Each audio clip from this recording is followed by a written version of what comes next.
بسم اللہ الرحمن الرحیم۔ السلام علیکم ورحمۃ اللہ وبرکاتہ۔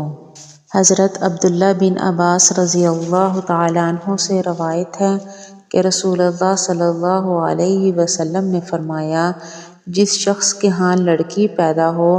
پھر وہ نہ تو اسے کوئی ایذا پہنچائے اور نہ اس کی توہین اور ناقدری کرے،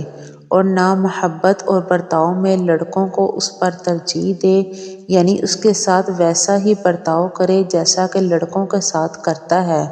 تو اللہ تعالیٰ لڑکی کے ساتھ اس حسن سلوک کے صلے میں اس کو جنت عطا فرمائے گا۔ حضرت انس رضی اللہ تعالیٰ عنہ سے روایت ہے کہ رسول اللہ صلی اللہ علیہ وسلم نے فرمایا، جو بندہ 2 لڑکیوں کا بار اٹھائے اور ان کی پرورش کرے یہاں تک کہ وہ سن بلوغ کو پہنچ جائیں تو وہ اور میں قیامت کے دن اس طرح ساتھ ہوں گے۔ راوی حضرت انس رضی اللہ تعالیٰ عنہ کہتے ہیں کہ آپ صلی اللہ علیہ وسلم نے اپنے ہاتھ کی انگلیوں کو بالکل ملا کر دکھایا،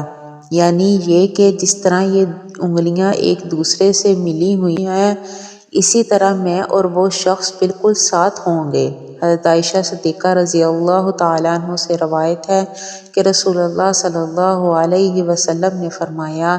جس بندے یا بندی پر اللہ تعالیٰ کی طرف سے بیٹیوں کی ذمہ داری ڈالی گئی اور اس نے اس ذمہ داری کو ادا کیا اور ان کے ساتھ اچھا سلوک کیا تو یہ بیٹیاں اس کے لیے دوزخ سے بچاؤ کا سامان بن جائیں گی۔